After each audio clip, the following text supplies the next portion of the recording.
Hey everyone, Nomad Master here. Next on the list at number 18 is Warwick Homestead. Warwick Homestead has a height limit of 8 floors and an area rank of 39.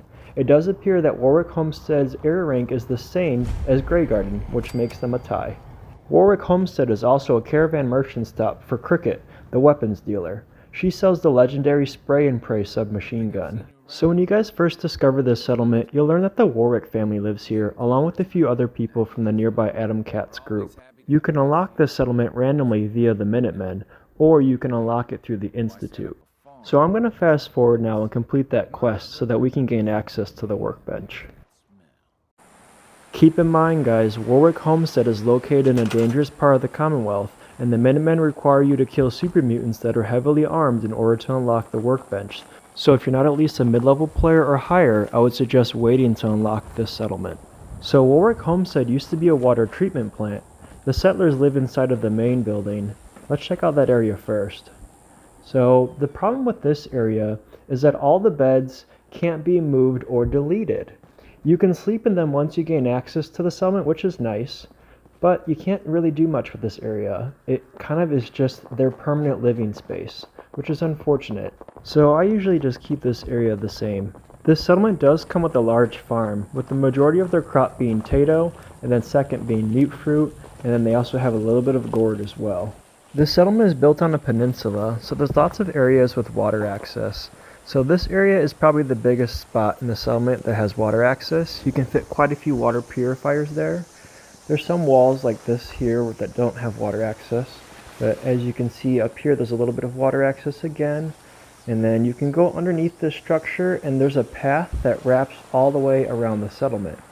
You kind of have a nice view of Boston back here as well. And then there's lots of little nooks that lead back into the settlement that you can use. And I like to build buildings back here once I unlock the workbench, because you can kind of hang buildings off the edge into the water in certain spots. Here's a little toy scene with the teddy bear riding the Giddy Up Buttercup. So you can slip through that little corner as well. And again, there's lots of little areas along here where you can build homes. So don't neglect this back area. That path is perfect for stringing together a bunch of homes that hang off into the water. So for whatever reason, this forklift can't be scrapped. It's permanent. So you just have to build around the forklift. Everything else is pretty much scrappable, like the fencing and all the little things. So that's the only thing that's a problem. You can scrap these cars. Usually I leave the fence that goes around the front of the settlement just because it's already, perfectly built into the ground and it kind of slopes there. But there's one area that I don't like, and that's this little building here. It's kind of like a little power supply building of some sort, but it's right at the edge of the settlement, which makes it really hard to utilize this space. There's even another little gap back there. I never use that area because there's really no access to it once you build a wall. At Warwick, I only build a wall in the front of the settlement because the whole thing is a peninsula, which is why I don't like that little building, because it's in the one place I need to build a wall. Now, of course, you could just wall off that area and not use it, but I just don't like doing that. So next, let's take a look at the factory side of the settlement. This area has a lot of pre-war structure because of the old water treatment plant. So there's this one room here which is fairly undamaged. You can utilize that for something. And then over here is one of the clarifiers. So these clarifiers are probably why the settlers say the settlement stinks so bad, because this is where sewage goes, and these machines separate the grease from the solids as I swim in it. So that's why the settlers have such a big farm here, is because all the sewage has made the soil very fertile. This spot usually has a nice view of Boston when it's not foggy. So this next room coming up is located between the two clarifiers. This is a great area for the settlers to set up a shop, and this should be motivation for you to fix the bridges going over the clarifiers so that settlers can gain access to this room again. So next is the next clarifier, and then this one's not nearly as bad as the other one. You can fix this obviously pretty easily. So there's a couple of different things that I had to do to not only fix these bridges going over the clarifiers, but to also utilize this space and build structures here. So I'm going to fast forward and I'm going to show you guys what I did to make all these areas accessible again. So this is what my Warwick settlement looked like before I built the town in the middle. I always repair the pre-war structures first, and then I build the main part of the settlement after. So let's take a look at the clarifiers first, and I'll show you guys what I did to make those into areas where you can build structures. So this area I decided just to turn into a weapons shop, which was perfect. And then up here I built little steps that allow you to kind of jump over those old bridges. I decided to build a bridge here so that there's two ways to get across, not just through that one building.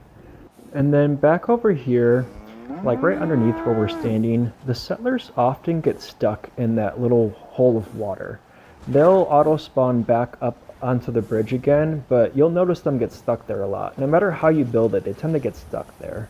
So back over here, I wanted to create more than one access point with stairs that take you back down to the ground, and this is one of them. But this was really hard to build. It doesn't look like it, but there's a lot of objects here on the ground that it runs into. And then up here at the edge of the clarifier, that little lip, oh man, that causes problems. So I had to kind of build this one square special and then put the rest next to it because it was not easy to put in there. So let's go back over here and we'll cut through this room. And what I did with this area is I turned it into a clinic. And I know that's pretty gross because this is a sewage processing plant, but the settlers gotta have a clinic, so there it is. So up here, this area was a lot easier to repair. And basically what you do to put these buildings is you use concrete foundations. The concrete foundations reach the bottom of the clarifiers, and they're just tall enough that the structures are still above the water. So, I'm not gonna lie, it wasn't easy to build this. I was swimming in the water a lot trying to put concrete foundations, and it was pretty tough. So you're gonna have to kind of finesse that to be able to make it work, but it's really worth it to be able to make that area usable again. And then let's go and take a look at this little shack like we saw earlier. And this is what I did with this area. I built a little home back here so that there's at least some sort of purpose for this being here. So if somebody does live back here, this is the most I could do with the area. I'm very satisfied with this, and I'm not going to do anything else with this area except for furnish it. So let's go and take a look at the roof. We didn't take a look at the roof earlier, so let's go take a look at that right now. I decided to put the power generator up here for the settlement because I usually put a security guard next to it, and this is a great vantage point for the security guard to kind of see the whole settlement. And then up on the roof here, I decided to make this into like a greenhouse slash farming area. So there's the inside of the greenhouse, and then I put all this plots. This roof is perfect because I was able to fit these floors almost perfectly. They only hang over the edge a little bit.